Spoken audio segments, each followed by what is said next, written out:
Hello and welcome to Banu's Corner. இன்னைக்கு நாம மஞ்சள் கொழுக்கட்டை எப்படி பண்ணலாம்னு பார்க்க போறோம்.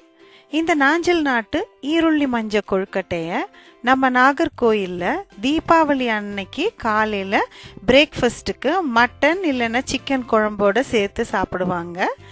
வெஜிடேரியன்ஸ் இந்த மசாலா குருமா இல்லைன்னா உருளைக்கிழங்கு குருமாவோட சேர்த்து சாப்பிடுவாங்க. இந்த கொழுக்கட்டையில் நம்ம சேர்க்குற சின்ன வெங்காயம் தான் அதுக்கு அந்த டிஸ்டிங்க்ட் ஃப்ளேவர் கொடுக்குது. வாங்க எப்படி பண்ணுறதுன்னு பார்க்கலாம். தேவையான பொருட்கள்: இட்லி அரிசி நல்லா கழுவிட்டு 3 மணி நேரம் ஊற வச்சிடுங்க. அதுக்கப்புறம் உளுந்து அதையும் வாஷ் பண்ணி 2 மணி நேரம் ஊற வைங்க. வெந்தயத்தையும் உளுந்தோட ஊற போட்டுடுங்க. அதுக்கப்புறம் சின்ன வெங்காயம், துருவின தேங்காய், ஜீரகம், மஞ்சத்தூள். முதல்ல நம்ம வெங்காயத்தை 2ஆக பிரிச்சுப்போம்.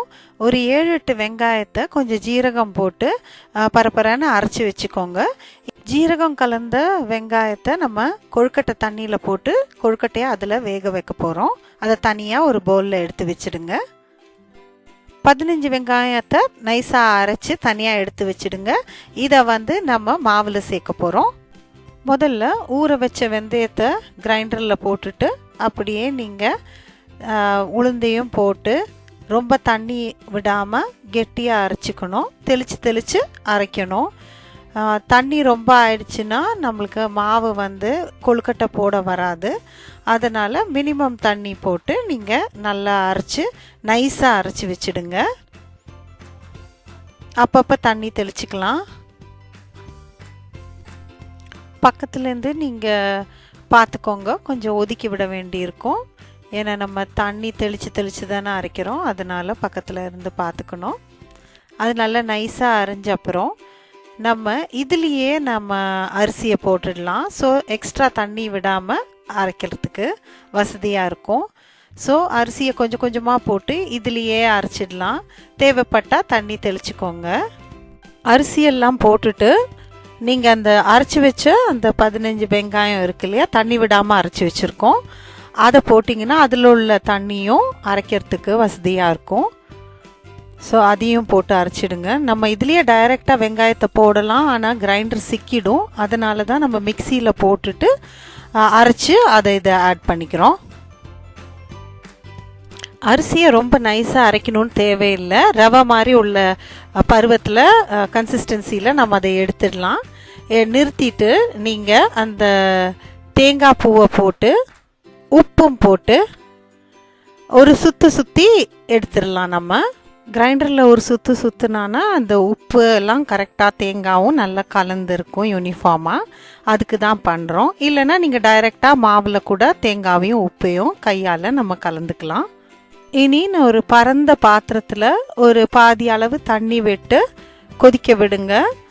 அதுக்கப்புறம் நம்ம அரைச்சி வச்சுருந்த வெங்காயம், ஜீரகம் கலவையை போட்டு மஞ்சத்தூள் ஒரு 2 ஸ்பூன் போட்டு நல்லா கொதி வந்த உடனே நம்ம அதில் கொழுக்கட்டையை போட ஆரம்பிக்கலாம். ஒரு பவுலில் தண்ணி எடுத்துட்டு கையை நனைச்சிட்டு நீங்கள் மாவை அப்படியே எடுத்து அந்த உருட்டி விட்டிங்கன்னா அழகாக விழுந்துடும். சின்ன ரொம்ப பர்ஃபெக்டாக இருக்கணும்னு இல்லை, இது உத்தேசமாக உருண்டையாக உருட்டி போட வேண்டியது தான். நம்ம கையை தண்ணியில் தொட்டு அப்புறம் நம்ம அந்த மாவை உருட்டி போட்டால் கையில் ஒட்டாமல் அழகாக விழும். இப்போ பாத்திரத்தில் கொள்கிற அளவுக்கு நம்ம கொழுக்கட்டையை போட்டுட்டு வரலாம். நீங்கள் பார்த்தீங்கன்னா எல்லாம் கரெக்ட் கன்சிஸ்டன்சியில் இருக்கிறதுனால எந்த கொழுக்கட்டையும் உடையில, ஒன்றும் பிஞ்சு வரல, அழகாக முதந்துட்டு வருது. ஒரு 5 நிமிஷம் கழித்து நீங்கள் அந்த ஒவ்வொரு கொழுக்கட்டையும் திருப்பி விடலாம். அப்புறம் இன்னொரு 5 நிமிஷம் மறுபக்கம் வேகட்டும். மொத்தமாக ஒரு 10 நிமிஷம் ஆகும் நம்ம ஒரு ஈடு போட்டு எடுக்கிறதுக்கு. நம்ம இதை போட்டு 10 மினிட்ஸ் கழித்து எடுத்துடலாம். ஒரு பாதி வெந்ததும் நான் அதை திருப்பி விட்டுக்கிறேன். ஒரு 5 மினிட்ஸில் மறுபக்கமும் நம்ம வேக வச்சிடலாம். கரண்டி போட்டால் ரொம்ப பெருசாக இருக்கும், நான் ஒரு சின்ன ஸ்பூனை வச்சு திருப்பிக்கிறேன். கொஞ்சம் க்ரௌடடாக இருக்கு இல்லையா, எல்லா கொழுக்கட்டையும் போட்டதுனால ஒரு ஸ்பூன் வச்சா இடிக்காமல் அழகாக திருப்பி விட்டுடலாம். எல்லாத்தையும் திருப்பிட்டு கூட ஒரு 5 மினிட்ஸ் வேக வச்சா ரெடி ஆகிடும். இந்த கொழுக்கட்டைக்கு உள்ள டிஸ்டிங் ஃப்ளேவர் வந்து அதில் சேர்க்குற சின்ன வெங்காயம், மஞ்சள் மற்றும் ஜீரகம் தான் கொடுக்குது. இந்த 3 பொருளும் ஒரு வகையான இம்யூனிட்டி பூஸ்டிங் பொருளாக தான் இருக்குது. இந்த கொழுக்கட்டை தண்ணியை பொதுவாக கொழுக்கட்டை பண்ணும்போது அதையும் ஒரு கப்பில் ஊற்றி கொடுத்துடுவோம், லேசாக உப்பு போட்டு. ஸோ அது குடிக்கிறதுக்கு ரொம்ப நல்லாயிருக்கும், இதமாக இருக்கும். இப்போது கொழுக்கட்டைலாம் போட்டு ஒரு 10 நிமிஷம் ஆயிடுச்சு, நல்லா வெந்துடுச்சு. ஸோ நம்ம எடுத்து ஒரு ட்ரெயின் பண்ணி ஒரு கண்டெய்னரில் ட்ரான்ஸ்ஃபர் பண்ணி வச்சிடலாம். இனி கொழுக்கட்டையெல்லாம் எடுத்து வச்சுட்டு அடுத்த பேட்ச் கொழுக்கட்டை போட முன்னாடி உங்களுக்கு அந்த கொழுக்கட்டை தண்ணி குறைஞ்சிருந்ததுன்னா கூட கொஞ்சம் தண்ணி ஆட் பண்ணி மஞ்சளும் போட்டு ஜீரகம், வெங்காயம் கலவையும் போட்டுக்கலாம். போட்டுட்டு அப்புறம் நீங்கள் கொழுக்கட்டையை உருட்டி போடுங்க. ஏன்னா ஒவ்வொரு பேட்ச் பண்ணும்போதும் அந்த மஞ்சளில் உள்ள கலர் மங்கும், அதே மாதிரி ஃப்ளேவரும் குறையும். அதுக்காக தான் திருப்பி நம்ம அதை ஆட் பண்ணுறோம். இப்போது ஒரு கொழுக்கட்டையை நான் கட் பண்ணி காட்டுறேன். இவ்வளோ சாஃப்டாக வந்திருக்கு பாருங்கள். நம்ம அதை சாப்பிடும்போது உள்ளே இருக்கிற தேங்காய் கடிப்படும், அதே மாதிரி அந்த ஜீரகம், சின்ன வெங்காயோட ஃப்ளேவர் ரொம்ப நல்லாயிருக்கும்.